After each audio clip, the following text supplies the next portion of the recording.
bienvenue sur Essai Libre, très heureux de vous retrouver pour une nouvelle vidéo, une nouvelle parole de proprio sur une voiture qui vient tout juste de sortir, la 508 PSE. On va la retrouver son propriétaire, Julien. Il est frigorifié déjà, il fait prêt. C'est l'hiver. C'est l'hiver, il n'y a pas de doute. Bon, alors, aujourd'hui, on est là pour ta bonne parole du proprio de cette auto qui vient de sortir. Et Dieu sait si elle est technologique et Dieu sait s'il y a des choses à dire. C'est ça, tout à fait. Alors, combien de kilomètres avec 5000. 5000 bornes. On roule très peu, c'est juste pour faire trajet travail maison et puis les week-ends. Ouais, voiture d'entreprise pour toi. C'est ça. Bon, 5000 km, tu as eu le temps de tester quand même, Ouais. de voir. C'est quand même la Peugeot produite la plus puissante dans la gamme qu'il y ait eu dans l'histoire Peugeot. C'est la plus puissante, 360 chevaux. Maintenant, le GTI, c'est fini. Hein. On oublie les GTI, on met, on met 3 petites barrettes et c'est le PSE. Ouais. PSE, qui veut dire Peugeot Sport Engineering, c'est ça. 10 PSE. Ouais, PSE, ça va plus vite. Et alors, alors le gris, la couleur est très jolie. Hein. Ce que tu as choisi, c'est très très beau, cette couleur gris. C'est très allemand, dirons-nous. C'est un peu le gris Nardo de chez Audi. Hein. Un petit peu quand même. Hein. Ils ont, voilà, bon, écoute. Hein. Et ils ont eu cette touche à la française de mettre du vert kryptonite. Que tu ne peux pas supprimer. Ça, t'as pas le choix. T'as pas le choix. À part de le peindre. C'est ça, ou un petit covering. Un petit covering dessus. Tu veux la remettre d'origine, ce qui va se passer, mais... Ah ouais, tu vas le faire? Ouais. Ah ouais, ça t'agace ce vert kryptonite? Ça m'agace pas, mais avec le gris, enfin, tu peux faire les choses sobrement. Vous voyez ce petit vert kryptonite. Et d'ailleurs, on en profite, je suis là sur les pneumatiques, je regarde en quoi t'es chaussé, parce que c'est quand même une voiture, entre guillemets, de sport, 360 chevaux, 245 35 20, voilà, belle, bien chaussée. Bien chaussée d'origine. Ah bah d'origine, 20 pouces, ouais. sur une voiture française. Non, puis ils mettent du pilote, du Michelin pilote. Sport, ça tient super bien la route. Oui, bon ça chez Peugeot, ça serait dommage que ça ne soit pas le cas, hein, Ouais. parce que toujours ils bossent le train avant. Les châssis, franchement, c'est une tuerie. Et au niveau de l'étrier, c'est pas mal aussi, hein, ça a l'air d'avoir... Est-ce que tu ressens un bon freinage? C'est hybride. La pédale est quand même vachement spongieuse en début. Ah, après, oui. quand tu mets en mode sport, t'appuies, ça pique. Hein. Ah oui, il y a un travail sur le calibrage de la pédale en fonction du mode de conduite. Ouais, au début, quand tu mets en mode sport, le premier coup de pédale que tu mets, si tu as fait 150 km en mode confort, ça met un coup. Faut vraiment doser, mais le mode sport, il est vraiment fait pour faire du sport. Bah, bien souvent, c'est jamais simple sur les véhicules hybrides, le freinage. Beaucoup de gens se plaignent du freinage des véhicules hybrides, parce qu'il y a le système de régénération, comme tu dis. Ouais, mais après, on s'habitue. Après, ils auraient dû aller encore plus loin et avoir un mode où tu peux choisir le mode de régénération. Oui. J'avais essayé une Hyundai Ioniq et tout le machin, t'as les palettes, où limite, tu peux carrément t'arrêter sans toucher au frein. Oui. Ils auraient dû essayer de pousser le truc avec 2-3 degrés de régénération. De palier. Ouais. Et là, t'as pas un mode brake, comme on appelle, qui permet de retenir, de régénérer? Si, il y en a un, le mode B. T'as le mode B qui te fait ralentir. Mais il n'est pas graduel. Il n'est pas graduel. T'as ton moteur donc thermique 200 chevaux PureTech, et puis après, t'as un moteur à l'avant, un moteur à l'arrière de 100 et 113 chevaux. C'est ça. Équivalent. Donc, et quand on additionne, entre le thermique et l'électrique, quand on additionne, ça fait pas 400. Ça doit faire une puissance cumulée de 360 chevaux. Ouais, parce que je crois qu'il y en a un qui passe avant et l'autre, c'est vraiment quand tu mets le pied dedans qui fait un mode turbo. Ouais, voilà. Qui pousse, voilà. Donc, deux concerts tous ensemble, c'est 360 chevaux, ce qui est vraiment pas mal pour une Française. Hein. Pour une Française. Pour une Française, oui, pour une Française, hein, on précise bien, parce que chez les Allemands, ça fait bien longtemps qu'ils sont bien au-dessus de tout ça. Oh oui. Voilà. Et ces petites ailettes là, on aime ou on n'aime pas, mais c'est quelque chose quand même. Hein. C'est quelque chose que je sais de source sûre. Oui. Ils ont été obligés de les mettre. Ah. En France, on n'a pas le droit d'avoir les pneus qui dépassent du châssis. D'accord. Vous avez les Allemands qui mettent un petit truc en plastique là. Oui. Petit déflecteur. C'est vrai, c'est vrai. Bah oui, mais quand tu regardes le profil de la voiture, si tu enlèves les ailettes, surtout à l'avant. Ah bah d'accord. Ah bah oui, t'as raison. Voilà la bonne raison. C'est pour ça. C'est pas aérodynamique, c'est juste esthétique. Hein. T'as raison, parce que sinon, on le voit ici, le flanc du pneu, sans ça, ça dépasserait vachement trop. Voilà, et à l'avant, c'est encore plus... C'est plus marqué quand t'as les roues droites, ouais. Voilà. D'accord, bon bah ils ont trouvé ce petit artifice. C'est pas sale. Pour éviter d'avoir le truc sur le côté. Ok, je regarde derrière. Parce que sur Essai Libre, j'aime bien aller voir en dessous avant qu'il pleuve de trop, parce que là, ça y est, c'est parti. Ouais, double sortie de pot. Je vais vous montrer en dessous. Je vais aller voir, je donne de ma personne. Donc double sortie, marmite. Bon, et c'est pas du factice du coup. Ah non, non, non, c'est du vrai ça. Ça c'est du vrai, tu vois. Parce qu'on pourrait se dire, tu sais, on aime bien faire chez Mercedes, ils aiment bien faire des fausses canules. Des faux bouts de plastique avec un truc Mais oui, autour. voilà, c'est un peu ridicule, c'est ridicule tout ça. Ça c'est un truc qui t'a agacé, je sais, et t'as raison, c'est pas cohérent. À l'avant, on a cet étrier Peugeot Sport vert kryptonite, et à l'arrière, mais mon Dieu, c'est vrai que ça manque. Qu'est-ce que c'est que ça? On a mis l'étrier tout à fait classique. C'est dommage, t'as raison, c'est pas cohérent. C'est pas cohérent. Bon, il y a une belle capacité quand même, le seuil de chargement est bas, ça va. Ouais, mais, ouais. Par contre, c'est plus petit que la 308 break. Ah ouais, Ouais. Quand tu dis la 308 break, la dernière ou celle que... Non, juste celle la d'avant? La génération d'avant. Tu l'as eu toi ton Non, j'ai un pote qui l'a et je crois qu'il a 30 litres de plus. Pourtant, Ah la voiture ouais. est plus grande, plus grosse. Ouais, ils ont privilégié l'esthétique sur celle-là. Bah, je pense, parce que là, ils auraient pu gagner. Enfin, Ouais, après, il y a, rien, il y a des choses à Là, faire. il y a juste le son, mais sinon, Enfin, il est quand même bien logeable. Ouais. Ouais, t'as un caisson de basse ici. c'est ça. C'est quoi la marque? Focal. Focal, ouais. Ah, ok. Bon. Attention, prière. Est-ce qu'il y a un Saint-Vérin? Je crois qu'il y a même deux. Ah, bah voilà, c'est bien ça. Voilà. 2 Saint-Vérin, bravo. Et ben on voit plus grand chose sur les moteurs modernes.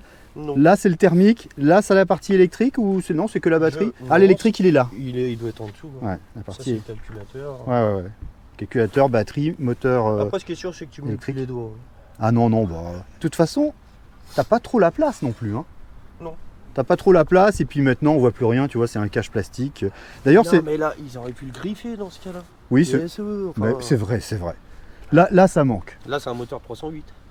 Mais c'est le moteur de le PureTech qui a été dégonflé de 225 à 200 chevaux. Ouais. Ouais, c'est le PureTech 225 normalement. Il a été dégonflé pour ce modèle. Parce que l'électrique, il vient aider, donc voilà. Et un petit capitonnage qui va bien. Voilà. Dis donc, la calandre là, ici, ouais, c'est un peu travaillé plus qu'une 508 normale. C'est beaucoup travaillé. C'est beaucoup travaillé. C'est joli. La caméra, ouais, c'est Ils joli. ont choisi une bonne couleur. C'est noir plastique, mais c'est un beau plastique. C'est pas un Ouais, plastique bah. qui se ternit gris vite. Il fallait mettre quelque chose de bien, parce que Ouais. quand même, et puis un peu Avec le de noir laqué. et tout ça. C'est Ils quand ont même- un beau design. C'est quand même une voiture à plus de 60 000 euros, ça serait dommage Ouais. de ne pas mettre un petit peu le paquet à certains endroits. Hein. 360 chevaux, mais les performances du coup, VMAX 250 km/h, je pense que c'est bridé. Et pense par aussi, contre, le 0 à 100 est donné en 5 secondes 2. Et largement suffisant. Bah, c'est pas mal quand même. Ouais. C'est pas Si, mal. c'est bien. C'est pas mal. Et c'est vrai que Ça permet de mettre les courses au fond du coffre. Quand t'accélères. ça cale bien toutes les courses au fond du coffre. vrai. C'est exactement ça. C'est ça. Ok, merci, on a vu. Super. Il y a une belle surface hein, quand même pour loger tout ça. Hein. C'est une voiture qui est capable d'engranger des belles motorisations. Ah ouais, un petit V6, ce serait pas mal. Mais Qui ah, fasse un peu de bruit. moi j'aime bien quand tu dis ça. Quand j'ai essayé la 508, c'était le titre de ma vidéo. Allez, on met un V6 maintenant. Il n'y en a plus. Bah non. Hein, malheureusement, c'est fini. Hein. On voit un écran de contrôle et on voit les 2 moteurs électriques à l'avant et à l'arrière pour faire un 4 roues motrices et les batteries qui sont dans le plancher en bas. Hein, a priori, C'est ça. c'est comme ça que ça se passe avec le petit moteur thermique qui est là. Très jolie représentation. D'ailleurs, ils ont été prévenants. C'est vraiment la PSE, heureusement. Ils n'ont pas mis un dessin basique. Hein. Ouais. Tu vois. Bon, alors moi, j'avais essayé la 508 quand elle est sortie il y a quelques années. Ça doit remonter à 2-3 ans maintenant, ça passe, Ouais. hein, les années passent. Et dans cet intérieur, moi j'aime beaucoup l'extérieur de la 508. Par contre, à l'intérieur, j'avais été gêné, surtout à la place du conducteur, Ouais. par ce fameux high cockpit qui fait tellement parler. Je ne sais pas combien tu mesures, 1m70. Un Bon. petit mètre 70. un petit mètre 70. Ouais. Est-ce que tu es gêné, toi? Pas du tout. Toi, je pense que pour ta taille, c'est bien. Non, et j'ai toujours eu le volant sur les genoux en fait. Ah, Toutes mes bagnoles. Ah oui, je c'est suis vrai toujours que- bas. Ouais, bah, chacun Donc, a sa position de conduite. Donc franchement, ça me gêne pas du tout. Ouais, toi, t'es bien. Ouais.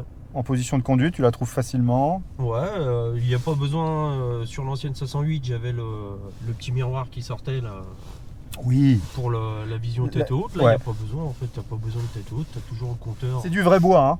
Ils ont pas rigolé là quand même. C'est du vrai bois. Hein. C'est possible. Ouais, je te le dis. Je sais pas c'est quelle arme parce que je connais pas des armes comme ça. Non, je connais pas non plus. Je pense qu'il doit être peint un petit Ah, peu. c'est pour ça qu'on a un défaut là. Si c'est du vrai bois. Tu vois, ouais, c'est de la ronce de, D'accord. de la ronce de Ouais, je sais pas teinté, quoi. Ouais, teinté, black. Moi, je trouve que la console, elle monte très très haut. Hein, tu vois, regarde, c'est au-dessus du genou. Il n'y a pas beaucoup de place. c'est une grosse voiture. Ouais. On se sent quand même mais c'est pour ça. La porte qui revient quand même relativement à l'intérieur. Oui, et ça qui est mastoc. On a des petits gabarits. Je pense que quand tu fais 100, 120 kg et que tu fais 1m90, tu dois être... Là en plus on a les blousons, tu te sens pas... Ouais. T'es pas à l'aise, ça c'est trop large, les portes elles reviennent trop à l'intérieur. C'est exactement mon avis quand j'ai fait l'essai 508, c'est ce que j'ai dit. Moi je suis un peu claustro, je me suis senti un peu serré. On est serré. Voilà. Bon, après on aime ou on n'aime pas, c'est une question de goût, mais c'est vrai que les sièges, ils sont pas mal. On a l'impression que la voiture a été construite par 3 personnes différentes. Un super ingénieur qui a fait châssis et pneumatique et tout ça, parce que là c'est aux oignons. Là c'est franchement aux oignons. À mon avis sur circuit, quand tu pilotes bien, tu dois mettre la pige à beaucoup de monde, parce que ça tient le pavé et tout. Un qui a dû faire une partie de l'intérieur et un qui a fait l'arrière. L'arrière. Le siège ou quoi que ce soit. Parce qu'ils se sont dit on met les LED sur le tableau de bord et tout à l'avant. Le mec il est chauffeur, il est à l'avant. Mais par contre à l'arrière on n'en met pas, il n'y a pas besoin. Tu parles des LED qui sont ici dans les contreportes. Et tu peux changer les couleurs? Non. Ou t'as du vert kryptonite? Non. Non, même pas. Non, c'est quoi? Non, il n'y a rien, c'est que bleu. C'est que du bleu. C'est que du bleu. Un truc que j'avais noté sur mon essai 508 aussi, c'est ce noir laqué. Ça c'est le cauchemar du maniaco-dépressif, parce que tu nettoies ça sans arrêt, il y a toujours de la poussière. Ça se raye très vite. Ça se raye vite et il y a plein de poussière. Ouais. C'est comme ça. C'est le noir laqué. Voilà. Ils auraient dû faire une option limite plastique comme ça, moi ça me gênait pas. Et en plus, quand il fait beau, tu as oublié tes lunettes. Avec les replis que tu as ici, là, et bah de temps en temps, quand tu passes où il y a les arbres et tout ça, là, ça te fait comme des petits flashs lumineux sur le piano. Ah ouais. Ouais. Mais je pense que c'est pour ça qu'en rallye, ils mettent de la suédine partout pour pas qu'il y ait de reflets. Mais de temps en temps, si tu mets pas tes lunettes ou quoi que ce soit, un rayon de soleil quand tu traverses des platanes... Ça te fait une lumière stromboscopique. Ouais, un petit peu. Là, regarde, il fait pas beau et tout. Ouais, c'est des reflets. C'est vrai, Et sachant que tu passes ton temps à regarder là et ici ton GPS, par exemple. C'est vrai. Je trouve ça mal placé. Il y aurait eu que le petit bout là, ça me gênait pas. Mais ces retours et tout. Grosse pièce de noir laqué. Ouais. Donc là, on est en mode électrique. Ouais. Là, ça hybride charge, actif. Ça charge. Je passe en mode confort. Ah, il change le cadran. Non, là c'est parce qu'il mettait hybride actif. D'accord. Donc aucun changement. Je me mets en mode hybride. Aucun changement. Je me mets en mode sport. Il n'y a même pas de rouge. Il n'y a même pas de rouge. Il n'y a même pas le contour. Il n'y a rien du tout. C'est vous qui devez le changer manuellement. Ah oui, c'est vrai que c'est dommage. Les modes de conduite, normalement, sont affiliés à ce que tu vois. Au tableau de bord. Et le plus gros problème, c'est qu'il n'y a aucun mode de conduite personnelle. Le mode sport, vous voulez mettre le moteur en mode sport, la boîte en mode confort, les suspensions en confort, les freins en confort. Juste avoir de la puissance moteur. Bah tu peux pas. Tu peux pas, ou je sais pas comment ça marche, mais j'ai trifouillé toutes les notices et tout le machin, j'ai rien trouvé. C'est toujours bourré d'options, de petits menus cachés. C'est compliqué aujourd'hui, une voiture, c'est comme un téléphone portable. Ça devient une usine Ça devient une usine. Et la qualité intérieure donc. Comme aujourd'hui on fait des tableaux de bord à étage. Premier étage, ça mousse. Ça mousse pas mal. Un intermédiaire, une petite ligne d'alu, le bois. Et troisième étage et dernier étage, maintenant on incurve vers l'intérieur, comme ça on voit plus trop les plastiques, tu vois. C'est la boîte à gants qui ne mousse pas. Moi sur le tableau de bord ça m'a pas choqué. Moi c'est les portes, les contreportes. Là les contreportes, là par contre c'est du plastique. C'est du plastique basique. Ça c'est partenaire, c'est de l'utilité. Ouais, c'est vrai. C'est vrai que là ils auraient pu faire un effort. Là tu vois on a un truc qui est bien, ils auraient pu mettre quelque chose quand même, franchement. Surtout qu'ils sont hauts, de temps en temps vous avez la jambe qui ce soir. Enfin, ça fait pas quali quoi. Ouais, ça fait pas qualité quand tu regardes le bas des portes, ça c'est dommage. Et moi je les ai nettoyés avec un dégraissant et tout le machin, puisqu'ils mettent une espèce de cire pour que ça brille bien quand vous l'avez et tout. Mais ça fait encore plus cheap en fait. Le plastique plus ça brille, plus c'est cheap. Bah écoute Julien, on a parlé de beaucoup de choses, on va aller faire un tour sur la route quand même. Tu vas nous donner ton bon sentiment.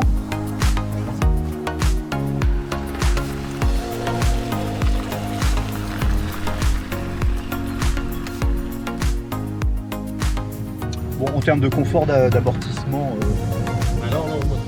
on est en mode sport, donc ça c'est un peu raide. C'est plus raide. C'est plus raide, mais ça reste quand même confortable. C'est pas tuning. Oui, voilà, c'est pas tuning. foutent une ligne ou un truc pour avoir le choix d'avoir une voiture qui fasse un bruit sport. Quand même. Parce que ça manque. Tu mets des attirails sportifs.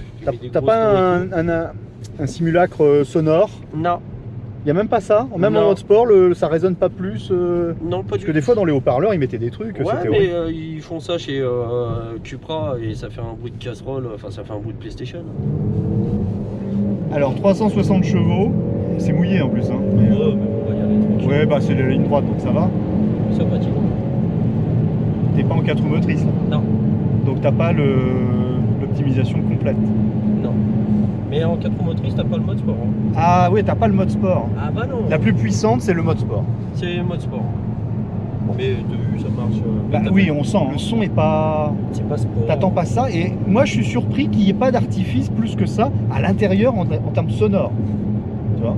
Ouais, mais... Bon, alors après, ces simulacres, on n'aime pas trop, mais oui, il manque quelque chose. Du coup. Il manque une ouverture de clapet, un tube, Bah oui, c'est tout con. Un petit mode sport, quoi. Ouais. Le mode sport, il met des artifices de voiture qui va vite, mais t'as pas le son. Ça nous manque ça en tant que passionné de voiture. Bah oui. Écoutez, c'est très feutré. Hein.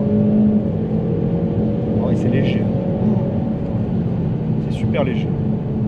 Mais il est même pas agréable. C'est assez décevant au niveau sonore. Et toi, Julien, du coup, t'es passionné de voiture. Ouais. Ça te vient d'où? C'est joli. C'est joli les voitures. C'est joli, c'est confortable. Ouais, c'est vrai. Et ça rend tellement de service. Ouais, et puis c'est pas. Enfin, pour moi, c'est pas un moyen de locomotion. C'est pas que ça. C'est pas que ça. Tu prends du plaisir à conduire. Si tu prends pas de plaisir à conduire, à la gauche. Si tu prends pas de plaisir à conduire, tu t'achètes un utilitaire. Enfin. Ouais. Voilà, un truc sans option. Tu prêtes pas attention à ça. Si c'est pour faire d'un point A à un point B et le faire bêtement, les deux mains sur le volant, en regardant les panneaux sur la route. C'est le plaisir d'avoir aussi un bel objet. C'est ça. Donc que des voitures, t'en as eu un certain nombre. Oh oui, de l'ancienne, de la récente. Ouais. Tu collectionnes aussi des voitures? J'ai eu une R8. Ouais. Pas une Audi R8, hein, une R8 Renault. Ouais. La R8 Renault. Ouais. La R8 Renault que j'avais montée en kit Gotti d'époque, avec les ailes larges, les jantes, les pneus en 13 pouces en 235 et tout le machin. Tu l'as plus, cette ancienne? Non, je l'ai vendue et elle a été pliée. Et là, je suis en train de faire une coccinelle. Mais ça fait 1 an et demi que j'ai pas remis les mains dessus. Que j'ai tout repris de A à Z et puis... C'est toujours le temps qui manque. Hein. C'est ça. C'est ça dont il faut qu'on parle. C'est l'utilisation, le mode de recharge, combien de kilomètres tu fais en autonomie avec l'électrique. Alors, quand je l'ai acheté, elle m'affichait 44 km. Ouais. Maintenant, j'en suis à 28 d'autonomie. Oh. Mais après, apparemment, il y a des mises à jour à faire aussi. Parce que j'ai regardé un peu sur les forums, parce que j'étais vachement surpris quand même de passer de 44 à 28 en quasiment 3 mois. Bah oui, c'est pas normal. Je sais pas s'il n'y a pas un rodage des batteries où je suis vraiment pas spécialiste hybride. D'accord. Moi honnêtement pour les trajets quotidiens que je fais, déjà je roule quasiment que à l'électricité. Je fais chez moi les entrepôts et ça va très bien. Donc combien de kilomètres tu fais par jour? 28. Je rentre, il n'y a plus d'électricité quasiment. Donc aller-retour, 28 km. Ouais, c'est ça. Et tu ne roules qu'en électrique? Quasiment. D'accord, donc ça veut dire que la capacité qui est donnée à 70 km, je crois. Ah non, c'était 50. Ouais, c'était 50. C'était 50, ouais. 50, d'accord. 50, livré, il y avait marqué 44.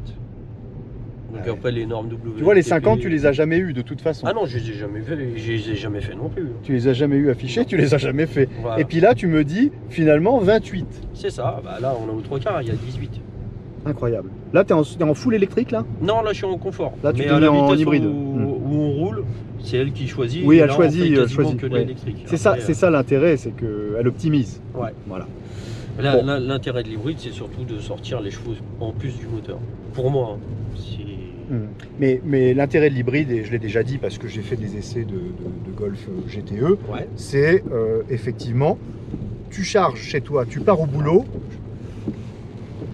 et quand tu arrives au boulot, eh bien tu charges encore. Et plus tu charges, et mieux c'est. Ça demande à être chargé tout le temps en fait. Bah moi, elle est chargée tous les soirs. Hein. Et tu vois, tu arrives à quand même consommer 6,9 litres du coup. Et je suis venu en mode sport. Hein. Ah oui. Tout à l'heure pour qu'elle chauffe. D'accord. Pour qu'on puisse essayer un petit peu. Ouais. Donc 6,9 litres. Je trouve pas ça. Bah, c'est pas économique. Ah non, c'est pas économique. Mais j'ai pas une conduite économique non plus. Bon, t'as pas une conduite économique. Combien de temps tu mets à recharger ta voiture? Franchement, moi je la branche le soir vers 19h. Je crois qu'elle met 5 heures. 5 heures de temps de recharge? Moi je repars le matin à 4h, c'est chargé. Ouais, j'ai jamais vraiment fait gaffe. Avec le chargeur que j'ai acheté chez Peugeot. Hein. Ouais. J'ai pas de chargeur. Je crois, pour avoir lu que c'est dans les 7 heures. C'est possible, peut-être la totalité. Mais moi j'ai pris l'option 11 kW sur la voiture. Et apparemment qui me sert que si je vais sur les bornes publiques. C'est plus puissant. Oui, voilà. Tu peux recharger sur une wallbox ou un truc plus puissant, une borne plus puissante. Et tu vas recharger en 2 heures peut-être ou 1h30, je sais plus.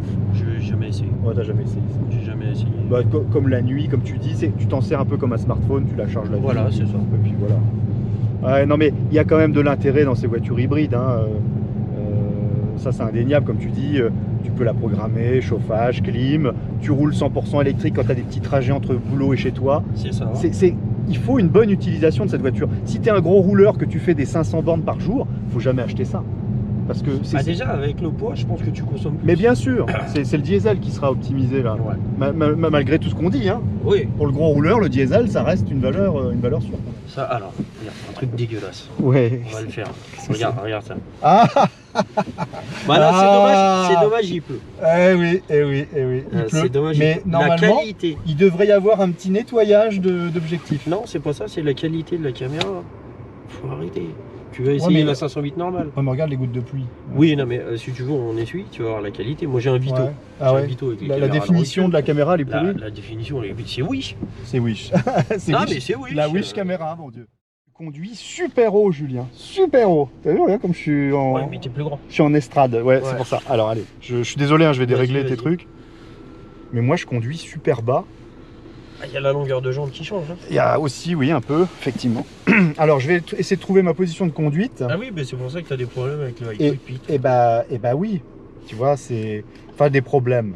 Oui. C'est un grand mot. Mais toi, ton volant, chacun son style de conduite.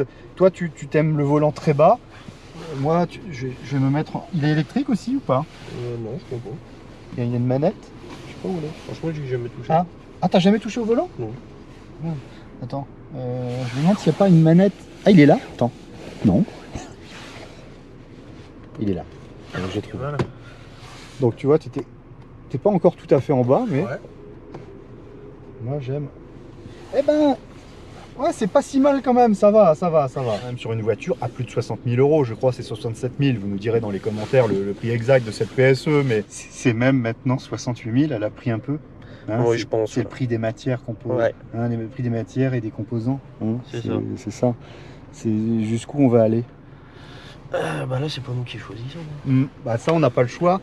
Mais le prix des voitures finit par monter parce qu'il y a beaucoup de technologie aussi. Hein. Quand tu regardes toute la technologie qu'il y a dans cette auto, par rapport à une voiture d'avant, c'est colossal. Hein. Ah bah oui, je pense. Je pense que les mécanos, ils vont être plus informaticiens que...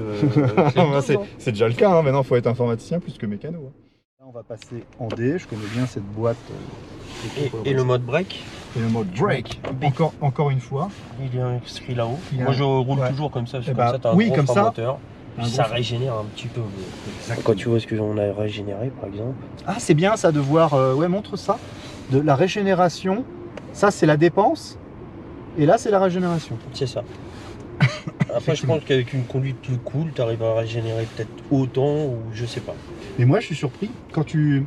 Mais pourquoi ta consommation d'essence est autant élevée? C'est depuis le départ ça? Ça c'est le mode sport en fait là qu'on vient de faire. Les 2 accélérations. Ouais. Parce que quand tu conduis tous les jours et que tu fais des allers-retours 100% électriques, tu consommes pas d'essence.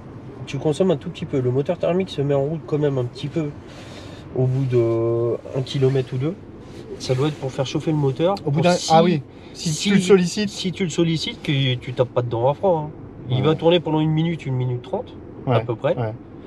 Sauf quand tu mets tout électrique. Hein. Quand tu mets tout électrique, il se met pas. Mais moi, je mets toujours en mode confort. Parce que moi, j'ai bout de national, petite sortie et tout le machin. Des fois, il faut que tu aies une bonne accélération. Et en fait, il se met en route, au bout de 2-3 km, il se met en route, mais au ralenti. Et ça doit être pour faire circuler les fluides. Parce que sinon, si tu tapes dedans à froid, ça éclate. Ouais, c'est pas terrible. Avec un plein, combien tu fais de bornes? Est-ce que tu sais ça? Bonne question. Je dirais avec un plein électricité, je dois être dans les 600. 600 bornes? Ouais, je pense. Oh, c'est pas beaucoup, Franchement, hein. j'ai pas Je m'attendais à plus. Bah hein. ouais, mais le réservoir il est tout petit. Ouais, 44 litres. Hein. 44 litres, et puis une fois que tu es sur autoroute, le truc électrique il t'aide pas. Ouais. Il t'aide comme mode sport en fait. Ouais, c'est vrai. Donc à moins qu'il faudrait peut-être que je la mette en mode hybride, parce que moi je roule toujours en mode confort, je roule jamais avec le mode hybride, et ça se trouve le mode hybride est peut-être plus calibré pour... Ah oui, alors mais, hybride plus B. Ouais, je pense que... Ouais. Mais par exemple sur autoroute, ça te changera rien, tu freines jamais. Ah oui. Ah oui, oui, sur autoroute, tu ne fais que consommer. Si tu te mets en 100% électrique, alors là, ta batterie, elle descend. Là, tu n'as plus que 16 bornes. Ouais. L'amortissement. Ouais, y a pas. C'est bien bossé. Ouais. Ah non, ça, on peut pas critiquer le. C'est vrai que la gestion du mode sport. C'est on-off. Ah, c'est un peu on-off, je suis d'accord avec toi. Si je me mets là et qu'on fait un petit démarrage, départ arrêté. Ah, ça part bien au démarrage, hein. Oui. C'est pas mal. C'est électrique. Hein. Ouais, ça monte beaucoup dans les tours. Hein. Ouais. Tu sens que ça part, mais sérieusement, moi, je m'attendais à plus. Parce que 360, c'est beaucoup quand même.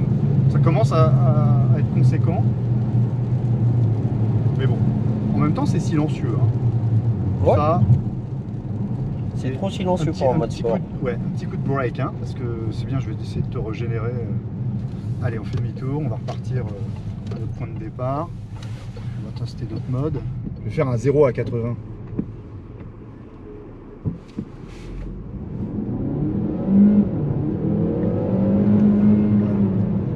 Et là, je suis pas encore. Mais ça patine pas, hein. Je suis surpris parce que. C'est gras là. Tu mets le pied dedans, c'est gras, mais ça patine pas. Il y a une bonne gestion quand même. Hein. Ouais. Ouais. Non, mais j'ai question châssis, choix des pneus et tout, c'est vraiment une tuerie. Bon, voilà, c'est vrai que quand tu vois la voiture d'extérieur, tu t'attends à autre chose. Mais tu peux rester un peu sur ta faim. Il y a le flacon, mais il n'y a pas peut-être l'ivresse à l'intérieur, tu vois ce que je veux dire? Ouais, c'est ça, il manque un truc. Il manque pas grand-chose. Pour moi, parce déjà, que ça pousse quand même. Sans parler du truc électronique. Un petit son qui fait du bien. Rien qu'au niveau sonore, je suis d'accord. Un clapet. Une ligne à clapet. Parce que je peux comprendre qu'on n'est plus en âge à faire du bing boom, et quand tu fais de l'autoroute, quand ça on n'est pas dans un Dodge Ram. Pour autant, factuellement sur le papier, elles sont plus efficaces, elles sont plus sécuritaires, elles sont plus performantes, celles-ci, les nouvelles, les récentes, par rapport aux anciennes, mais en ressenti de conduite, ça n'a rien à voir. Tu vois? C'est fou, hein. Tu prends une Fiat 500 à Bart, ouais. Une petite route comme ça, là, tu te fends là, les gars. Ben oui. Là, avec ça, tu prends des vitesses plus élevées. Hein. Ouais, c'est sécuritaire. Mais sensation, c'est ça. T'as pas de bruit, Moi, le flacon sans l'ivresse, il me manque quelque chose sur cette PSE pour signer. Pour signer, ouais, voilà, c'est ça, pour signer. Moi j'ai signé, je regrette pas plus que ça, mais c'est pas une voiture que je vais m'attacher en fait. Un grand merci Julien pour le prêt du volant de ton auto. Julien, merci beaucoup d'être venu jusque-là, d'avoir donné ta petite parole sur cette auto, ton avis de proprio, ça c'est précieux. Personnellement, moi j'ai le flacon mais j'ai pas l'ivresse comme j'ai dit. Ça serait la formule qui lui convient parce que c'est vrai que d'extérieur ça en jette, elle est belle, voilà, mais il me manque un petit quelque chose, un petit supplément d'âme qui... Et une sportive. Ouais, voilà. Pour moi, c'est ça. Ils ont vendu PSE, mais ils auraient dû appeler ça GTE. Parce que c'est plus une GT qu'une vraie sportive. Il n'y a pas de son, il n'y a pas de... Il n'y a pas le son, ça c'est surprenant. Il n'y a pas le son. C'est surprenant ça. Après, c'est vrai qu'ils ont fait un châssis formidable. J'espère que vous aurez aimé cette petite vidéo. Si c'est le cas, n'hésitez pas à vous laisser un petit pouce bleu dans ce sens-là, c'est toujours plus sympa. Si vous n'êtes pas abonné, n'hésitez pas à le faire en activant la petite cloche pour être au courant des futures vidéos. Parce que c'est libre. Julien, c'est une vidéo tous les dimanches matins quand même. Portez-vous bien et puis surtout, comme je dis toujours à la fin de mes vidéos, surtout vivez votre passion, c'est le plus important. Ouais, oui, c'est ce qu'il faut. C'est ce qu'il faut. Allez, porte-toi bien Julien, à bientôt. Ciao. Allez, salut les amis.